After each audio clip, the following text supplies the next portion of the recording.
Live. Starting and we are live. Hello, everybody, and welcome to Security Awareness Training, where we talk about security, you become aware, and it counts as training. Um, if you've never been here before, couple things I just want to swing by for you is to stick with us. So this is training, but we promise to keep it entertaining the entire time. I know it's a big promise to fill, but whatever. When you come and stick with us, there are a couple things that happen. One, you're doing something good for the world. What do I mean by that? When you go through this training, you're coming away with hopefully practical ways that you yourself can stop the bad guys. So when you're not clicking on a link or you're educating someone else, you are doing something good for the world. Some of you might be here because you have to be, and you get credit for it from your organization, in which case, please feel free to email us and we will give you accreditation. What I mean by that is we'll give a stamp of, hey, this person actually came and stayed the entire time, so that you can use that as proof for later. And then we also do have a survey at the end for you to let us know how we did. So if you want us to change our fonts or talk about something more specific, let us know, and we're happy to accommodate that as well. And that survey will be at the very end. A little bit about who we are, in case this is your first time with us. We are Critical Insight, and we provide cybersecurity as a service. So along with doing security awareness trainings pro bono every other week, except for next week because we didn't want to cut into Thanksgiving, we also offer a couple services as well. Things that fall into the bucket of preparing for an incident, for detecting when an incident actually happens, and then responding to when that incident tries to shake up your world. So we try to minimize as much as we can the risk that is bound to happen, but not if you don't click on something. And then who is presenting today? As you can see, I am not Mike, I am Ellie. Mike is going to be running the show here today. He's going to be talking about different ways that you can protect yourself and your organization. And then I am the event host, which means that sometimes I will click through the slides, but sometimes Mike talks really fast, so he'll probably go through the slides himself. Before we get started here, introduce yourselves. Let us know who you are. Right before we hopped on this, we were talking about old jobs that we used to have. Mike used to be a cook, which is crazy because now he can't even feed himself. Whereas I used to work at Subway, and now I can't make a sandwich worth a lick. So let us know what you used to do or what you currently do. And Mike, you can go ahead and take it away. Okie dokie. In reality, I used to be an oceanographer, which is neither here nor there, but I thought I'd say that. Hi, glad you're here. Why are you here? You might be here because your organization holds a lot of records that if they are lost through unauthorized disclosure, it's going to cost a bunch of money. Maybe those are just personally identifiable records. Privacy statutes are all over the place, and there are big penalties for losing that stuff. Maybe it's the intellectual property. It's your company secrets. You don't want to lose that stuff. Maybe it's because you're in the public sector and the things that you do keep us alive. Water purification, waste treatment, traffic management, communications for law enforcement, public safety. IT holds all that up. And if it gets knocked down, your toilet quits flushing, and that's bad. So if you're here from the public sector, thank you for being here. Maybe it's because this is an annual requirement. Somebody told you to be here. Maybe you're just bored. We don't care. We are very happy that you're here. What do we want you to take away from this? The internet is not a nice place. It's lying to you with increasing frequency. Demonstrably, it's lying to you. It wants to sell to you, steal from you, and manipulate your opinion. That internet that you interact with, that's what it's doing. We're going to lean into that. Your passwords, your credentials are under attack. Everybody wants you to put your password in a fake login page, and we're going to talk about that. That's phishing. And it's not just coming in from email. It's text messages, it's phone calls, it's social media. The bait is everywhere. And now it's targeted. It's not just a shotgun blast out over the internet, hoping that 0.1% of people bite on, some bait. Now they're going to go to LinkedIn and they're going to find out who reports to who can move money, who can authorize the movement of money. We'll talk about that as well, because that sets up something called business email compromise, and there's a lot of money lost every year to that. So buckle up. Before we get into all of the scary Russian cyber buffer overflow SQL injection stuff, let's talk about the real outcomes we're trying to avoid here, because we have this funky secret handshake language and I've briefed senators and governors and generals, and you don't talk like that. If you're trying to convince somebody that there is harm in this, you talk about the loss that you will experience. These are the 5 things that can go wrong. These are the unwanted outcomes we are trying to prevent when we train users. Unauthorized disclosure of protected records, there's a cost associated with that. If you have 1 million records in a database, it's going to cost you about $200 million to clean up if that entire database gets lifted. You don't want that. Theft through business email compromise, yes, indeed, it's going on at a furious pace. Extortion through ransomware, which we'll explain, and other methods. Denial of service hitting your perimeter so that you can't work. And they'll get a hold of you and they'll say, want that to stop? Just pay us. Okay. Your network used as a jumping off spot to attack others. Right? Third party compromise, it's happening everywhere. Or just now, disruption for the sake of disruption. There's 5 things that go wrong. None of those have anything to do with viruses and Trojans, and it starts that way, but this is what we're trying to avoid. So keep that in mind. Okay, again, secret handshake language. There's a few terms we should probably go through here first. Ransomware, what is that? All right, it's extortion. It starts the way every other thing starts. You get a little piece of unwanted software on a computer, right? The generic term is malware. How does that happen? You click on an attachment, you run into a website that's been booby trapped. There's a lot of ways. You find a USB stick and plug it in, and we got you then, right? Well, what ransomware will do, not monitor keystrokes, not look for records to steal, not set up crypto mining that I'll explain. It's going to provide interactive access to somebody probably on the other side of the world. They're going to come and go in your network as they please. They're going to find records to steal that they can hold back to say, if you don't pay us the extortion demand, we're making these public. And they will lay in encryption software. So after they've found your backups and your critical servers and found some records to grab, they will go to that last button push and everything in your network is encrypted and nothing will work. And then you're going to get the extortion demand as a phone call, as something coming out on a printer, as a public disclosure somewhere that someone will bring to you and say, yep, all your stuff's been stolen. You say, yeah, we know, we're ransomware. The extortion demands have gone way, way up, and the gangs have gotten very violent. So you don't want that little unwanted piece of software, do you? Business email compromise. There's a few flavors of this. On the low end, I'll send you an invoice and maybe you'll just pay it. Never heard of me before, but accounts payable's probably got a threshold under which they'll just pay something. Right? Well, kind of in the middle, you get a message from the CEO asking you to do something financially. And a lot of times that's, hey, I'm at a conference. I need you to buy me some gift cards so I can give away to customers. Okay, remember that tactic. On the high end, here's how it works. You have a business relationship with another company, and maybe you pay that company. Well, that company's email system gets compromised. Somebody gets in there and they look at the email coming and going and they see we pay them. Okay, they will send email as someone in that company who is trusted, and they will say, we were a Silicon Valley Bank customer and we got rid of them, and here's our new bank routing number. So from now on, when you pay us, that's where the money's going to go. This happens all the time, and there are many billions of dollars lost this way, more than you would think. An example of this is what happened to Mary's Place in Seattle. I think it was 2 years ago, their email system was compromised.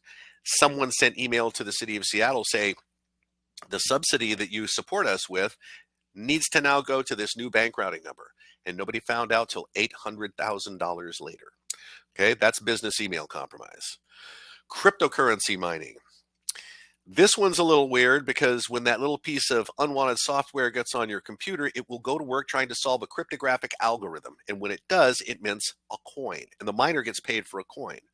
So if you get this stuff in your network, your computers slow down.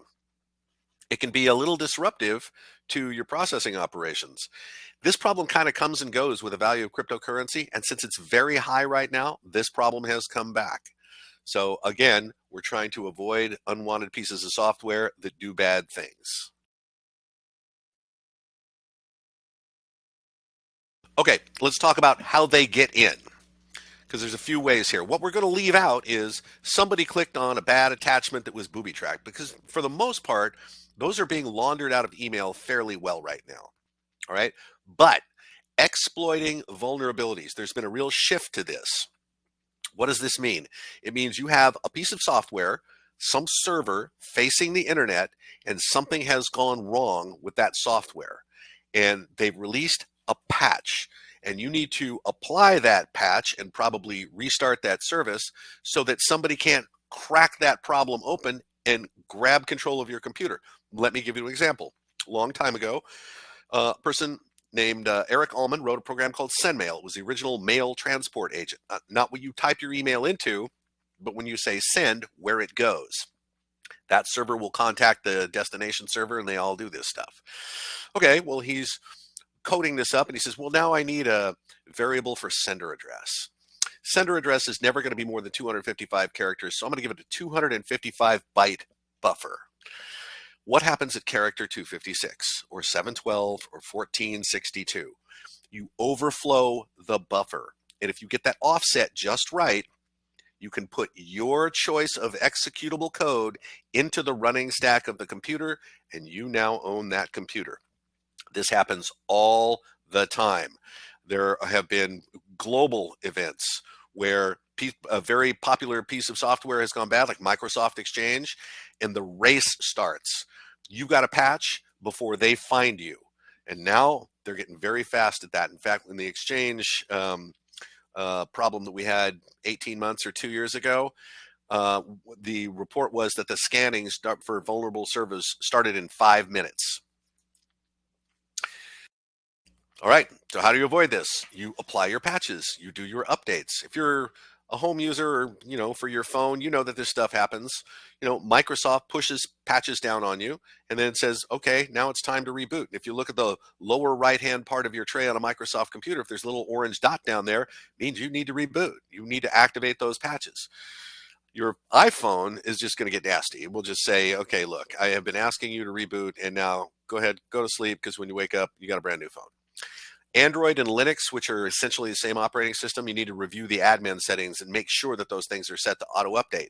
Your patches are coming down all the time. Something's gone bad, they fix it, you get it. Okay. Now, if you're on the IT team, remember what I said. The scanning will start in 5 minutes. Today, the Veeam backup server is vulnerable and it's being publicly exploited. If you use Veeam as VEEAM as your backup server, you need to get to work patching that thing. Treat this as an incident. This goes to the top of the priority list when you have a public-facing piece of software that is vulnerable. Okay, that's how they break into networks. That was a way. The compromised website. What is a compromised website? Okay, I found this in a log file at the Seattle Public Library's web server. And the reason we went looking for this is because we were getting phone calls saying, hey, I went and looked up my local library branch and now my computer's all hosed up.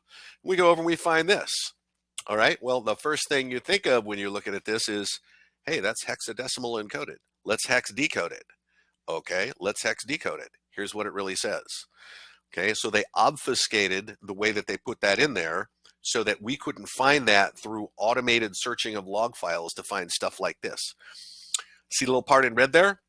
What that means is when you're looking at your local library branch, you're getting a little present on the side from China that you don't know anything about. This is because the site has been injected. What does that mean? When you interact with a website, the only way that you can do it, some web application, is through form fields. You type stuff in boxes. That's what you do.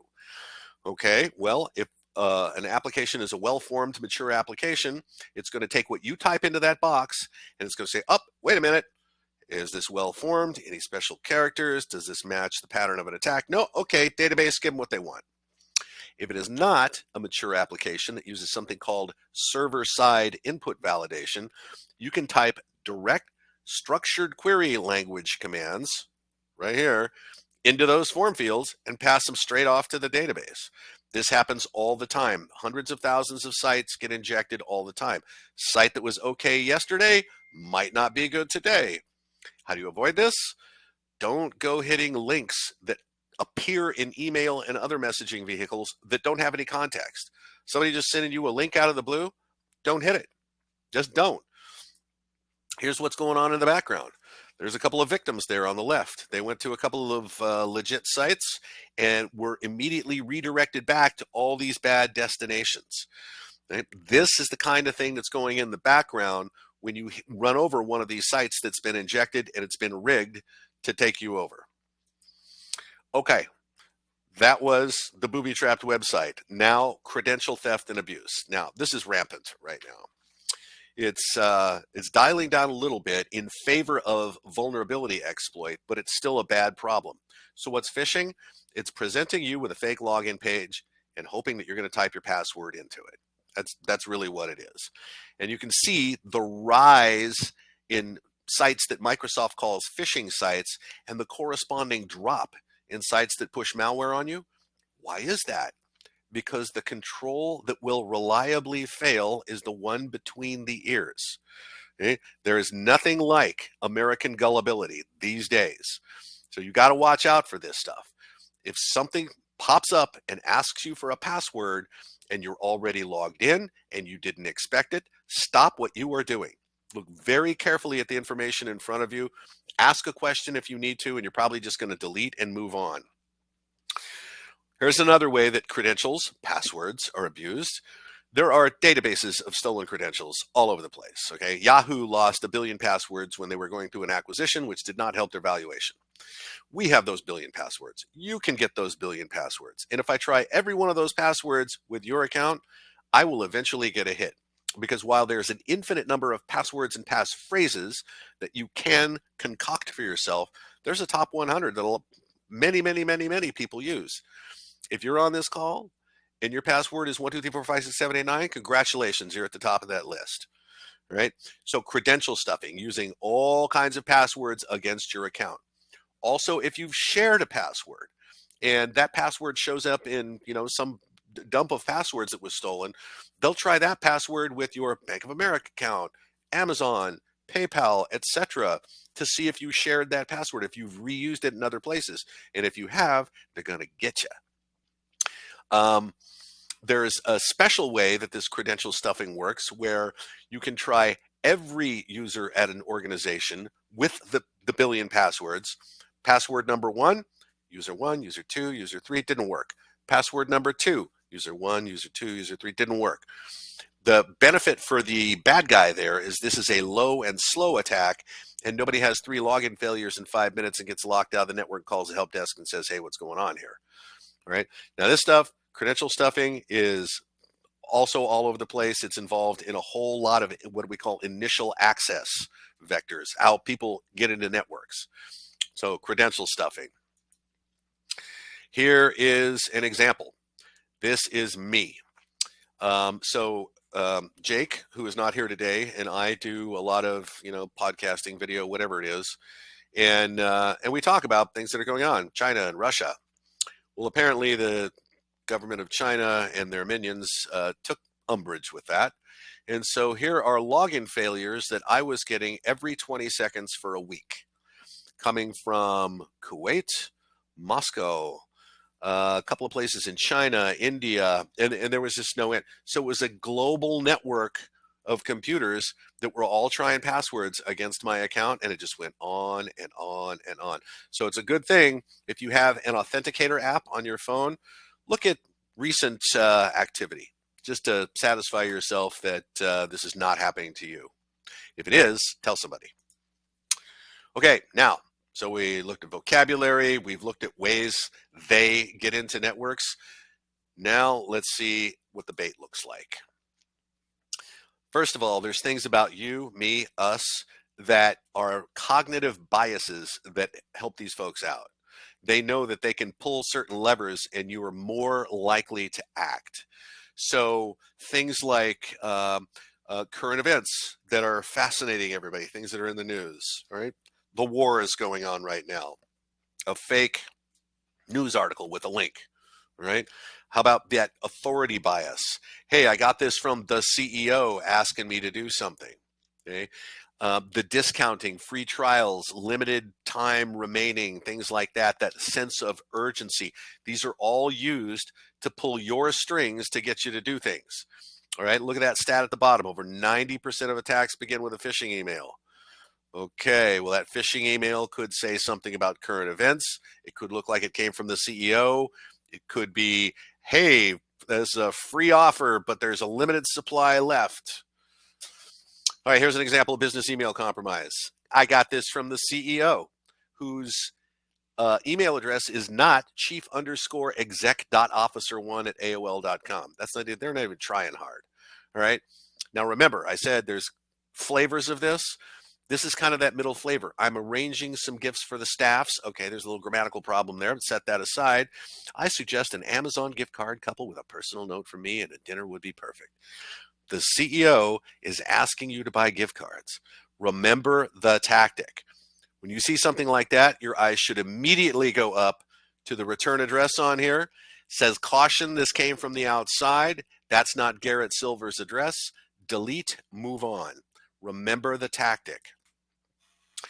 Microsoft will never tell you this. Microsoft may tell your administrator these things. Your mailbox is never going to be 100% full. They're not going to force a password change on you like this. And their delivery has not been prevented. Okay, these are all fake. And when you get something that looks like it comes from Microsoft, eyes immediately up to the top. What's the return address? Alicia at tpaperperformance.com is not Microsoft. All right, this is easy to figure out. Remember the tactic. It's going to look like it came from Microsoft. What do you think happens if you hit any of the links on any of these pages right here? You're going to go to a login page. Stop what you're doing. Look at all the information in front of you. Ask a question if you have to, because you're just going to delete this and move on. You're probably going to report it so that somebody in your organization can pull it out of anybody else's mailbox where it got delivered, and maybe you save someone. All right, there's stuff all over these messages that you can look at that will tell you this is not right. First of all, anything that comes from onmicrosoft.com is not good. Immediately suspect. That's a service Microsoft uses to let you proxy email through there. It's just used for badness. All right. Guess what? Microsoft knows your name. If something ever really came from Microsoft, it would say something other than "Dear Customer." It would identify you by your name or your username. Okay. Sense of urgency. The invoice is due now. All right, you can hover over a link and go, hey, I don't like where this is going. The big thing is you did not expect these. They come out of the blue. There's no warning. There wasn't, hey, you're running out of space. You're going to need to do something here in the next 30 days. None of that. Microsoft won't tell you those things. They tell administrators those things. A QR code is a URL. Don't hit links that come in with no context, that appear to come from Microsoft, that are unexpected, and don't scan QR codes either. When it says here, this one will defeat your multi-factor authentication, well, here's what it will do. You hit this code right here, and this is legit. Don't do this. You will be interacting with a script. And that script will pull the session token off of your communication, and it will present it to Microsoft and say, Microsoft, I'm logging in. And Microsoft will say, well, that's a good looking session token you got there. That's legit, but I've never seen your device before. So here's the challenge for the second factor. Route it back to the individual. You get it on your phone. And if you go accept, you just gave up Office 365, Teams, SharePoint, and every other single sign-on application that you're using, because you scanned a QR code and then hit the challenge when you got the second factor challenge. Okay, stay away from QR codes. No, they're not going to give you free stuff for your opinion. No, it doesn't work that way. You're not going to get that tool chest. You're not even going to get a cup of coffee. These are all over the place. Starbucks, QVC, Rite Aid, everyone. Hey, we just want your opinion on something. We'll give you something for that. Look at the limited supply, 9 rewards remaining. This thing went out to hundreds of thousands of people. Okay. It's clearly fake. Free offers, time sensitivity. Remember those cognitive biases that they're trying to use against you. Oh, look at this. CVS, I can get $350 to $450 for 20 to 30 minutes of work. Hook me up. No, fake, fakety, fake, fake. This is nothing. That is a shortened link that you see there. And if you hit that link, you're either going to go to a login page or you're going to go to an injected website. Something else bad is going to happen. You're going to get scammed in some way, or you're going to get malware on your computer. It looks too good to be true. It's not expected. I don't know the sender. This is just not credible. Delete. Hey, that product that you don't even know you have has expired and you need to buy a new license for it. Well, okay, you might have Norton by Symantec, but there's a lot of fake notices like this that go around. So just verify whether you have something or not. You know, when we get a new laptop, there's so much stuff on it, you have to spend a whole day just removing stuff. Maybe you have this on there, maybe not, but beware of these fake, your product has expired. LinkedIn has become a cesspool of badness. And here's an example we got from the Washington State Fusion Center. It's fake job offer, and there's a lot of fake job offers out there. Okay, obviously this comes from somebody who is not LinkedIn, right? G. Burke at Ion Village, right? And you hover over all the links on the page and you see, oh, they go to a dentist office. And you're probably thinking to yourself, they didn't outsmart me. I checked all this stuff out and I know this is fake. Go the next step. Take that URL, plug it into this service called virustotal.com, now owned by Google. And it will take files, it will take URLs, and it will run a whole bunch of checkers over this, and it will tell you exactly what it finds out. And so now we have confirmed that was a really bad link there at the old dental office that has a free job offer for me. All right, virustotal.com, really good service. Social engineering on LinkedIn. So there are fake profiles showing up everywhere. Here's Carlota, senior consultant at Critical. No. And so what is this for? So these can be used to generate trust with our customers also on LinkedIn. And then finally say, hey, we got a new bank. I want you to reroute our payments to this new routing number. Okay, a lot of this going on. You might want to check your own company's LinkedIn membership to see how many of these fakers are out there working against you. And here's a couple more. And these immediately are all going to, hey, why don't we just talk on the phone? No. So both of these, I sent them this headline and said, hey, interesting story, don't you think? Yeah, North Korean hackers are using LinkedIn profiles to target people in the security business. Yes, they are. So beware of this. You know, when people are reaching out to you, especially if they got one of these, fake profile that looks like a young woman, and you go and see they have a bio, a history that cannot possibly be true. Don't engage. Do not engage. Fake receipts. This happened a lot when we all went to working inside because of the pandemic, and people were buying Pelotons and stuff. And all of a sudden, these fake, invoices or receipts for this Peloton that you bought would show up, and it got a lot of people. What they want you to do here is engage with them at that phone number. Don't do it. First thing they're going to do is they're going to go, oh, well, okay, I guess we can cancel that. You got to give me your credit card number so that I can dig it out of the database and we can get that refunded to you. No, they're just going to collect your credit card and then they're going to use it. It may be sold, it may be used, but it's not going to be a good outcome for you. Anxiety is one of those cognitive biases that can be exploited. So, and we knew when the COVID apps came out that would notify you if your phone has been in close proximity to another phone that's owned by a person who tested positive. All right. Well, that was an app that would do that. It's not a text message. You're not getting a text message saying, hey, your phone's been close to another phone. All right. Again, they got a link there that they want you to hit. Don't hit the link. These were pretty prevalent for a while. This is dialed down quite a bit right now, but remember the tactic. It's exploiting anxiety, something that we're all nervous about. Okay, dear Facebook user should be just the glaring, blinking red light for you here, all right? I dumped all forms of social media except LinkedIn because Jake makes me use LinkedIn because I just don't like the creepy tracking. But one thing I remember is Facebook's supposed to know your damn name. That's why they're Facebook. All right, dear Facebook user, What do you think happens if you hit update? You're going to get a login page. You're already logged in. They already know you're there, right? When something pops up asking you for a login and you didn't expect it and you know you're already logged in, stop. Look at the info in front of you. Remember what this dude said about the tactics here, okay? So I know Kelly Bannon. Kelly Bannon's a friend of mine. She is one of the people that I went to school with in Southern California a long time ago. Kelly Bannon's email address is not at polychrome.lk. And I know this because Kelly lives in Simi Valley and not Sri Lanka. And that's what .lk is. That's the top level domain for Sri Lanka. So again, this is a classic example of a link coming in with no context. Michael, link, Kelly.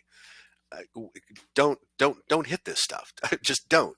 You know, something comes in like this, you must regard this at least as suspicious, if not dangerous. Okay, so that was a whole bunch of bait. That's some tactics we've seen. We'll come back to that in a minute. Let's talk about phones for a bit. SIM swapping. What is SIM swapping? So the SIM is the card in your phone that uniquely identifies your phone to the cell phone networks. Okay, and if you have enough information about you around the internet that would allow me to gather it up, and there is, to impersonate you to a phone company and say, hey, this is somebody I'm not. And I was backpacking in the Cascade Mountains and a bear ate my phone. And so now this is my new phone, and I would like you to connect my old phone number to this phone. And if you can convince them to do that, I now have your phone and everything that it can do, which means I can go try and log in to accounts you have and say, forgot my password, and they will text a code to that phone, and I gotcha. It's also used to get access to cryptocurrency wallets because they're highly dependent on phones. And a lot of money has been stolen this way. This happened to my wife about 5 months ago. What's the take-home message here? If your phone stops working, and there doesn't seem to be any reason, call your phone company, say the following words. Have any changes been recently made to my account? And if so, cut everything off. That person's got your phone. You don't want that. Phishing over SMS. Okay, see what this says? If you actually do what this thing tells you to do, we can't help you. Deep fakes. So now, and there was an actual AHA, American Hospital Association, warning about this. You can simulate the voice of someone who is important, influential, or has authority in your organization, like the CEO. Okay, and remember, we have that authority bias in us. So now, if you hear the CEO asking you to buy gift cards, you might just do it. So be aware, this is now becoming more and more prevalent. Fake voice emulation is super easy to do, and all you got to do is program it to what you want to say. And here's the proof. Mom, these bad men have me. She believes the scammers cloned her daughter's voice in a fake kidnapping. Right? There's so many people out there doing so much fraud and so much crime. For sure, one or more of the things that we are talking about here today are going to land on your doorstep. Right? So have a high degree of radar for when somebody calls and you recognize the voice, but you're being asked to do something that's very strange. The story is fantastic. Verify that caller if you have an opportunity to do that, because taking their word at face value can just end up in losing money predominantly. But we use it in another way. So as a company that in part breaks into computer networks, we know that if we're having any problems doing that, one of the tactics we can use is this. We can get a hold of the help desk and we can tell them we're one of the users in the organization, and we can claim to have some kind of problem. We can go rig a website and go, listen, if you just log in, I'm going to give you a URL, just hit this website. You'll see exactly what I'm talking about. Gotcha. Right? So don't hit a URL that somebody gives you over the phone. And I left the grandchild in trouble there because that's one that you might recognize or experience. Hey, Grandpa, I'm in Spain. I got thrown in jail. I need you to bail me out. You know, happens all the time. Apps and more apps, fake apps, booby-trapped apps are everywhere. Google and Apple knock tons of these down every year, right? So they're in 2022, 1.43 million of them. Wow. Okay. So what do we do about this? Well, first of all, be careful about the apps that you are going to uh, uh, put on your phone. Make sure that there's something that you really want slash need. Before you put it on your phone or before you put it on your tablet or your other mobile device, how many people have downloaded it? How long has it been in the store? How is it rated? How many people have rated it? If it has a 5-star rating from 3 people, that's statistical fuzz. It means nothing. Okay. What do these apps do? They can hit ad networks in the background so that somebody gets paid for all the ad access and you are paying for all the transmission. They can surveil your keystrokes on your phone and get your bank login. They all track you. Right now, Congress has taken up this issue of data brokers. All these apps will sell your location and other data to these brokers who will then resell it to anybody who wants it. Police departments are using this to circumvent the warrant process. Congress has taken it up for that reason. But the fact of the matter is, in today's world, you can buy location and movement data on anyone. By the way, Congress only took that up when they found out that you could track Congress this way. Okay, removable media. Don't use your high schooler's USB stick. It's a real bad idea. Don't pick up USB sticks in a parking lot and shove them into a computer trying to figure out who owns them or what's on them or something like that. Very bad idea, especially if you are in the defense industrial base. There's so much espionage and intellectual property theft going on. This is a classic technique.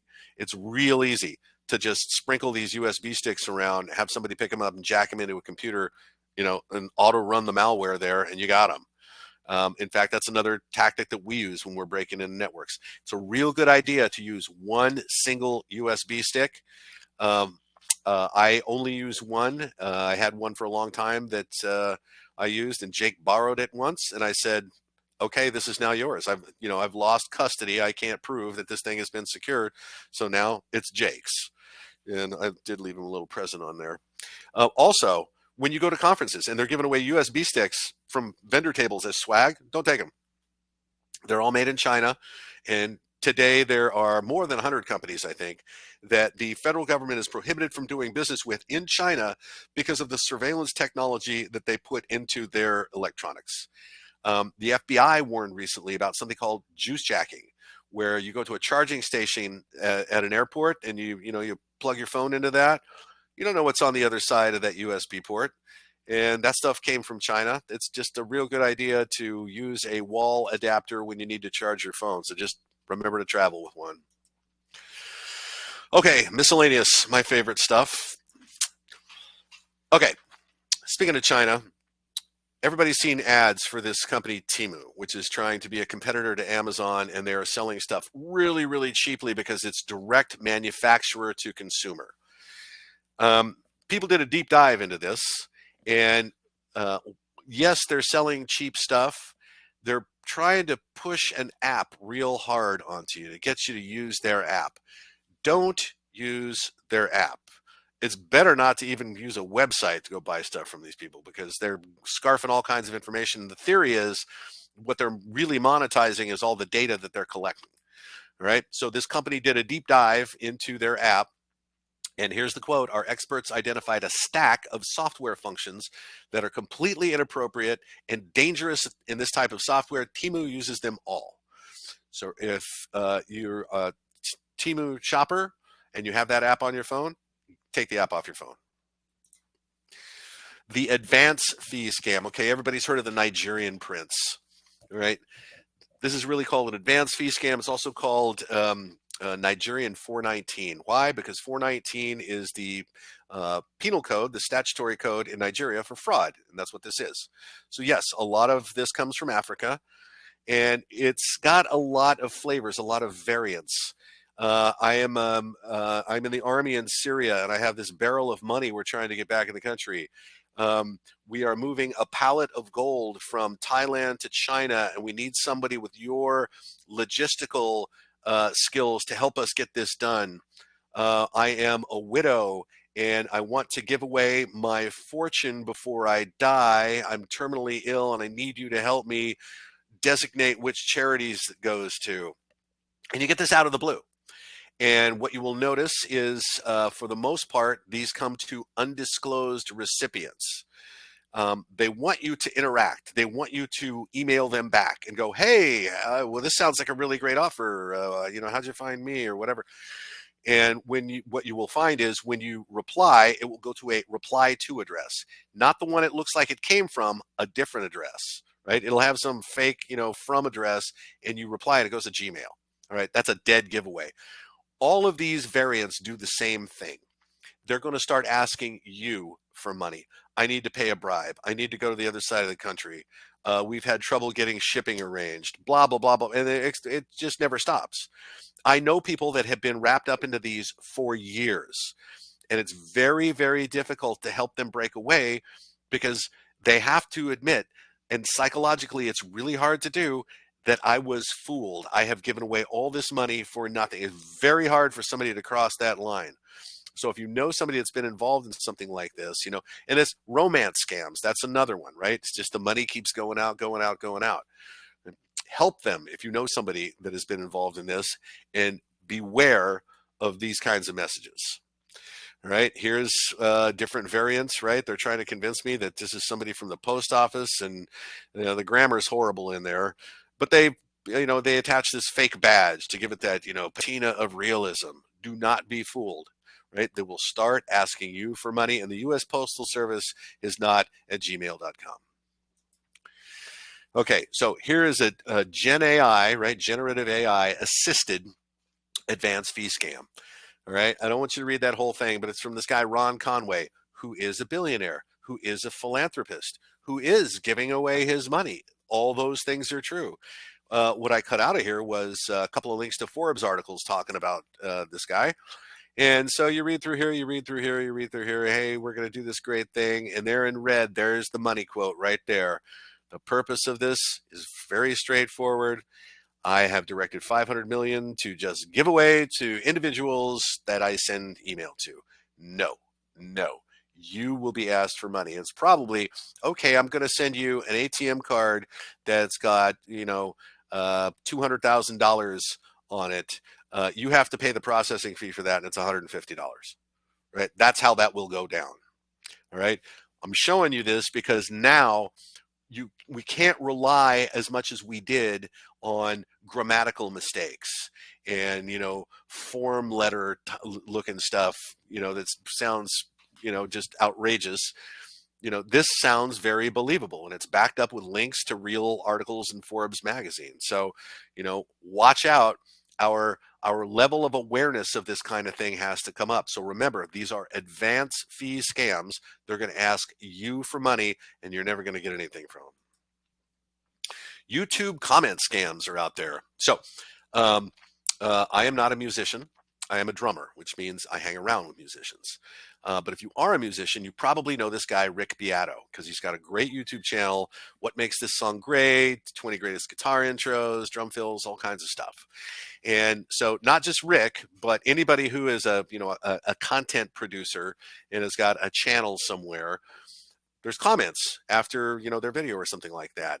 And so somebody will comment on Rick's video, and then Rick will follow up that comment and say, hey, I've selected you as the random winner today. Let's go to this other communication channel and discuss it. Okay. Well, that's the key there. They're going to take you away to another communication channel. And this Rick Beato here, he was the one that raised the flag about this, saying, don't get fooled by this stuff. So it's not just YouTube, it's anywhere where comments can be. And there can be links left in comments as well. But this is the comment scam that's going on, right? It's the fake reply by the originator of the channel, who's not who he says he is, that's going to try and ensnare you in some kind of scam. And it's probably very likely going to be an advanced fee scam. Computer support scam. Okay, we've all seen this stuff, right? So every once in a while, you're surfing the internet, and this thing pops up. And why did that happen? Well, because the site you were on was injected. And this is your little present from the side that we talked about. Now, when you see this, the thing that you do is close the tab. It's gone. It's gone. It's probably not even going to come back, even if you go back to the exact same site. What are they going to try and do? They want you to engage. They want you to call that phone number. And when you do, they're going to have you connect your computer to a service on the internet. They're going to connect to that service, and they're going to be able to take over your computer like it was a help desk. Move your mouse around. They will run fake tools. They'll go, oh, yeah, you got all kinds of virus problems here, but it says your support contract is lapsed. Want to buy a new one? And then they're just going to collect your credit card, and you've just given away your credit card for nothing. There's a new variant of this as well. So again, if you want to get rid of this, just close the tab. There's another one that will slide up from the tray, the bottom right of your computer screen, just like a real Microsoft message, and it keeps going, and it never, you can't make it go away. And calling the number is not the way to make it go away. The way to make it go away is you clear the cache on your browser, flush out everything that it had been saving, all the cookies and things like that, and it'll go away. Now, if you don't engage with this, this is harmless. Do not engage. Ooh, be our secret shopper. Yeah. Okay. So there's a lot of legit secret shopper stuff. There's also some that's not so legit. And so that's what this is right here. Let me explain how this works. They're going to send you a check. Here's the check. It's going to be for right around $2,000. Why? Because you probably have something like that in a checking account.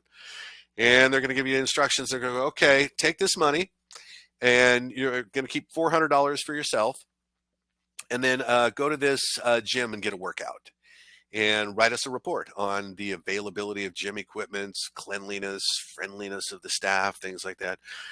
Then go to this restaurant and get a meal, and write us a report on the service, the food quality, the atmosphere, and then go to Western Union. Like we said, keep $400 of this for yourself. Whatever's left over, wire it away to this Western Union address, and then write us a report on what you thought about Western Union service. Whether that's better than some of the other fintech financial technology solutions that are coming out for moving money quickly, because we just want to see if they're still able to compete. Well, I hope you enjoyed the workout and the meal, because you just wired away your own money. The bank's going to come back a few days later, and they're going to say, well, that was a real routing number, so we sent it off to the other bank, we credited your account for that much money, but then the bank just got back to us and they said this check is a forgery. And you can tell, right? Portland, Oregon up at the top left, right? Us Bank Corp in the middle top instead of US Bank Corp, right? So there's some problems here. But remember the tactic. They're going to try and get you to do a Western Union transfer or some other kind of money transfer under the guise of you were doing this as a secret shopper. I've seen people get pulled into this and be accused of participating in a money mule operation. And it turns out that if you are actually helping to launder money this way, law enforcement does not care that you did not know. You're still going to get arrested. All right, so now some do's and don'ts, because we had to do that. So we talked about vocabulary, we talked about how they break into networks, we looked at a whole bunch of bait. Excuse me. We looked at phone device removal media threats. We've looked at some of the miscellaneous scams that are going on. Now let's just look at some of these do's and don'ts here, and then we'll wrap. So again, when a link comes in with no context, even if it looks like it came from a friend, don't do it. All right. Fake apps are everywhere. They track you. Look up the apps. How long has it been in the store? How's it rated? How many people rated it? Are there any public reports of this thing being bad? The bait. Remember all these tactics. Remember the gift cards. Remember here, I want you to get something of value, engage with me, and then you're going to be asked for money. Remember now that artificial intelligence is being used to create better and better messaging so that it's harder and harder for you to tell that's fake, right? Things you did not expect, you should immediately assume this is risky, right? You didn't expect it. Patch your vulnerabilities, right? Reboot your computer. If you got the orange dot, use your reboot as soon as we're done here. And that last bullet is really important. So personal use on a personal device. Facebook, Gmail, they live here. Everybody's got one of these. Doesn't live on a work computer. Now, I say that because when I was working for the city of Seattle, we took a lot of measurements and we could prove that 40% of the compromised assets in our network were due to the use of personal email. So here's Outlook. It's all cleaned up. No bad links, no attachments. We use safe links, banner warnings, all of that stuff. And right next to it is a web browser opened up Bubba's email service that has no controls at all, and all kinds of junk comes in. What good did it do to spend all that money to clean up? None, zero. Okay. So if personal use is on a personal device and that becomes a company policy, 40% of this problem goes immediately off a cliff. All right. Remember that. All right. Don't circumvent security controls, please. When you get the big red Microsoft page that says, we don't think you should go any farther than this, don't be curious. Just go away. Right? Don't reuse passwords. Use a password manager. They're great. We use Keeper as our password manager here at Critical Insight, and we promote the use of Bitwarden for people, for home users, because it's got free. You can get free 5 licenses. They're great. You don't have to remember passwords anymore, right? Just like today, I don't know anybody's phone number. It's just all here, right? This is kind of a password manager. So use Keeper, OnePass, LastPass, OnePassword. There's a whole bunch, Dashlane. There's a whole bunch of these. And if you get to get familiar with these, you'll really like the way they use. That way, you will never reuse a password. Don't pick up USB sticks you find and shove them in computers. Really, that's a super bad thing to do. Do use multi-factor authentication, full disk encryption. Now, I'm going to explain multi-factor authentication here because a lot of people are a little unsure of it. All right, so credit unions, largely in rural places, right? They have websites just like other banks, and you go to the credit union website, you log in, username, password, and it says, okay, what's the color of your first car? Okay, that is not multi-factor authentication. It is not. That is two things your password and the color of your first car. What is multi-factor authentication? It is defined as two or more of the following: something you know, something you have, something you are. That's it. Something you know, a password, a PIN number. Something you have, a phone. If I send a code to your phone and you tell me what that code is, you proved you're holding that phone. Something you are, iris print, palm print. I used to have to go to activations of the Emergency Operations Center every time it snowed 2 inches in Seattle and the city became paralyzed. And the way that we got in was a palm print. And more, you're going to see that more and more frequently. And we're probably going to start using that kind of bio-authentication method just for regular logins. More than anything, if you see something, say something. My computer slowed down. I got the new policy on office occupancy, and I went to go get it, and I logged into SharePoint, but then I didn't get a policy. Tell somebody about this. You can stave something off before it turns into something really bad like ransomware. Remember, if you get that little piece of software on your computer, that starts a bunch of things. If you put out that little fire, the house will never be engulfed in flames. So it's a real good idea. If something weird happens, make sure you tell somebody. And with that, Ellie, back to you. Hey, thank you for that lovely reintroduction. I hope that you thought this was never boring. I always learn something new, and I am forced to listen to this. I mean, I get to listen to this every other week because, as I mentioned, I'm in sales. When Mike talks about having a security culture and by just not having things on your personal device, it really does help. We have security awareness training every other week, but we have it every once a year. That's what I wanted to say. Couldn't think of the word annual. Twice a We year. have it twice a year, and I promise I do both. And ours is But that's all. different. You have to actually make it a part of your culture, especially for the sales reps, especially for anyone in marketing, because we love to click on everything. We love all the free trials. So I understand that we are the problem. So if you came here and you are an enthusiast and you're in IT, that's awesome. definitely share this with the rest of your group. You are going to get a recording of this, and we also are going to have a survey that pops in here by Ginny. I know the irony of us telling you not to click on things and then asking you to click on something, but look, there's a preview, so it's safe, right? Just hover over it, just like Mike said. But definitely use this, take this, use the actual tactics to your advantage. And with that, if you have any other questions, you can email Mike or Jake, who is not here, but he is also normally quicker to answering emails than Mike. But if you have any technical questions, definitely hit up Mike. Thank you guys for coming. And if you have any questions, we'll stick on here for a second or two, but then we hope that you actually enjoy your weekend and get out of here. So thanks so much, guys, and we'll talk soon. Thanks, Mike. And Thank thanks to everybody you. that said I have no social media either. You see, we're all Yeah, starting to get through that Ernest program. stacking up. All right, bye, guys. All right, bye.